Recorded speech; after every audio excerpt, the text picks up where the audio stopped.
zərflik biz düz belə çəkirdik, indi deyəsən belədir. Fərqi yoxdur. Biri dalğalıdır, biri düzdür. Düzdür, mən bu düzü dalğalıya oxşatdım. Deməli, zərflik bir neçə növə bölünür. Yadınızdadır zərf. 4 növü vardı. Yer zərfi, tərz hərəkət zərfi, miqdar zərfi, bir də... Kəmiyyət. Yox, miqdar kəmiyyət eyni şeydir. Zaman. 4 dənə idi. İndi həmin 4'ü bura tərzdən düzürəm. Tərz hərəkət, sonra yer, miqdarı ilə kəmiyyət eyni şeydir, hansını görürsə səhv deyil. Bir də zaman, düzdür. Əlavə olaraq 2 dənəsini artırıram. Məqsəd və səbəb. Bunlar yeni terminlərdir. Tərz hərəkət necə? Nə cür? Nə tərzdə? Nə tərzdə? Nə tərzdə? Bu mütləq. Necə tərz hərəkət zərfində demişdim? Mütləq fe'li xəbərin yanında gəlməlidir. Sadəcə tərz hərəkət zərfindən fərqi odur ki, burada böyüklər də ola bilir. Yəni söz birləşməsi formasında da ola bilir. Məsələn, deyirəm ki, o dönüb getdi. Necə getdi? Dönüb getdi, hə? Bax, burada dönüb getdi, dönüb fe'li bağlamadır, zərflikdir. Amma bir də deyirəm ki, o geriyə dönüb getdi. Necə getdi? Geriyə dönüb getdi. Və tərz hərəkət zərfi ilə tərz hərəkət zərfliyin fərqi odur ki, bütün tərz hərəkət zərfləri zərflikdir.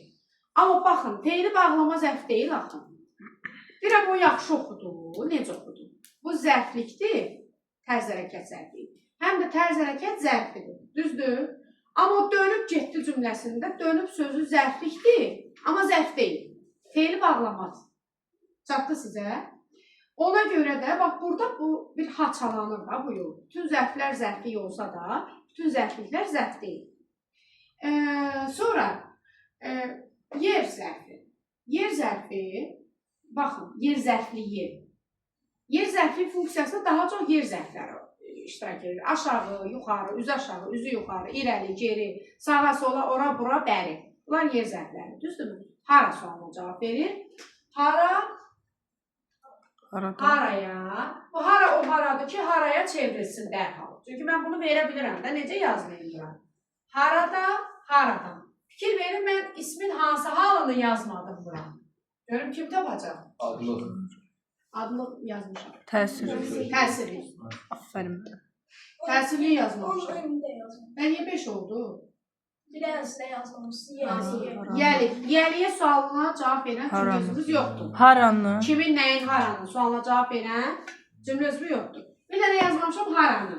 Niyə yazmamışdım? Onu indi danışdım. O ancaq tamamlıqdır. Unutmayın ha, o ilişdirəcək sizi çünki. Haranı ancaq tamamlıqdır. Hara ilə başlayan bircə dənə haranı ancaq tamamlıqdır. Aydın oldu. Qalanlar zərflikdir. Bu rahatdır. Sualını verəcəksən zərfliyi tapacaqsan, amma diqqətli ol. Mürəkkəb zərfliklər var. Onları ayırmaq lazım deyil. Tutaq ki, Bakının gözəl şəhərlərindən birində qonaq oldum. Harada?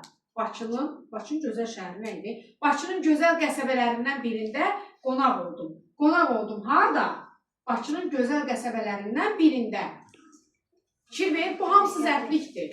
Üçüncü növ təyinli söz birləşməsidir. Amma məsələn, bu zərf deyil axı. Aydındır.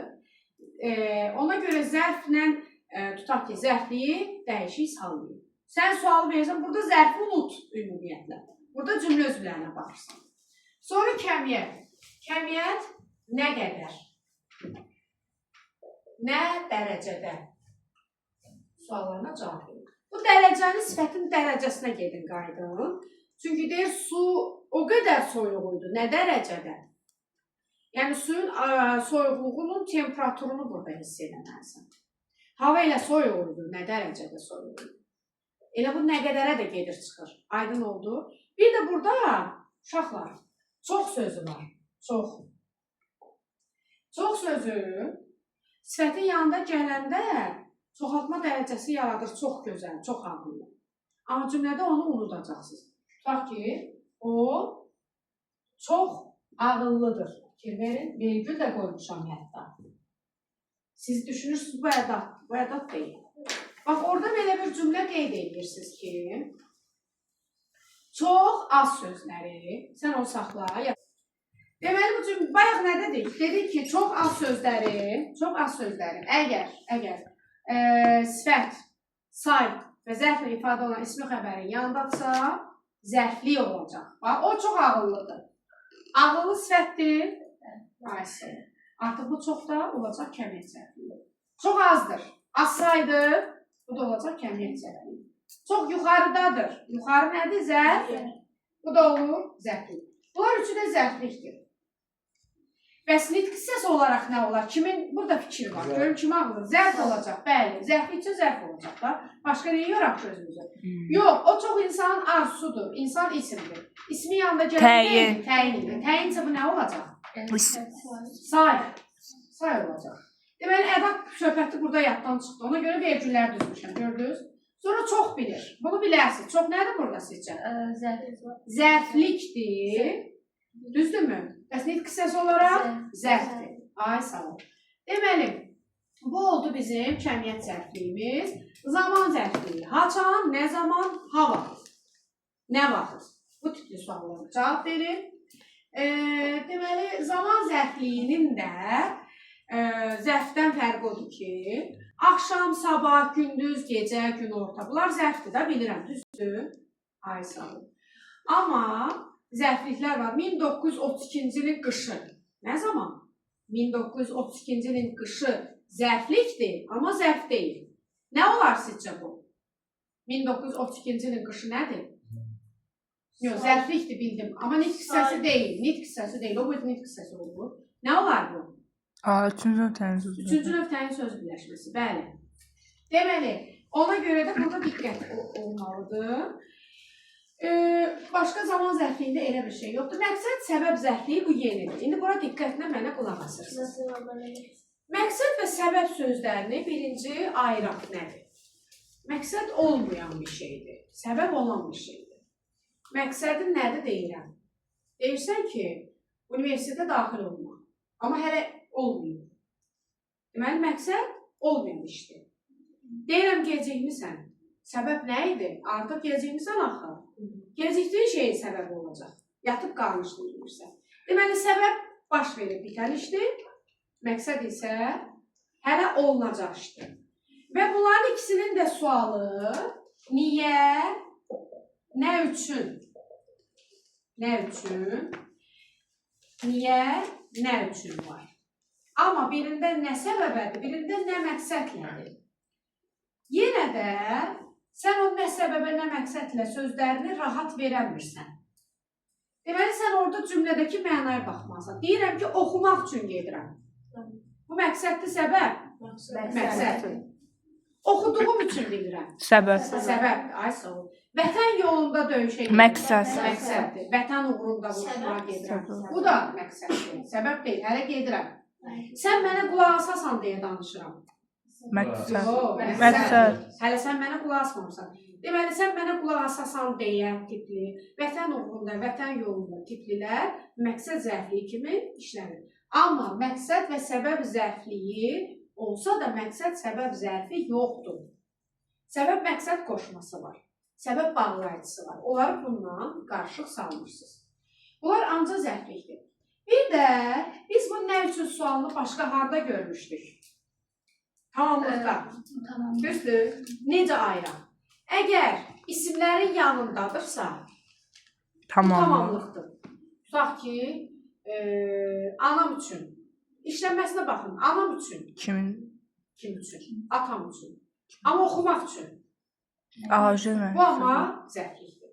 Sonra biz hardan bilək ki, nəyəsə kimdən, nədən, kimdə, nədə sualını verim, yoxsa haraya, haradan? Bunu necə verim? Cansız əşyadırsa, kimdə, nədən? Məkan bildirirsə, harada. Deyirəm ki, gözümdən düşdü. Buna nə verəcəm? Haradan, ya nədən? Nədən? Məkandır ki, bu? Yox. Kitabdan oxudum. Nədən? Əsərdə gördüm.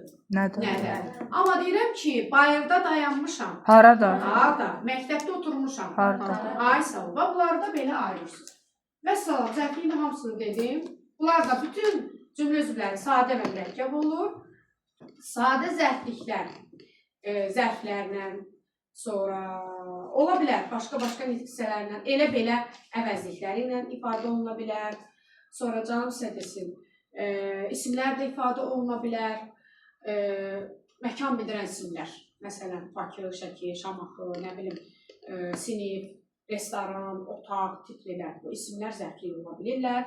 Sonra ikinci növ, üçüncü növ təyin söz birləşmələri zərflik ola bilirlər. Canım sizə desin,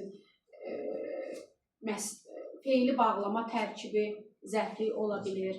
Feili bağlamanın işi zaten zərflikdir. Tərkibi də bayaq onda dedim sizə. Bir də məsdər tərkibi və feili sifət tərkibi. O da məsdər oxumaq, maq üstəgəl üçün bu olur məqsəd zərfliyi, dığı üstəgəl üçün feili sifət çəkilisi. Bu da olur səbəb zərfliyi. Aydın oldu mu? Əsl olun.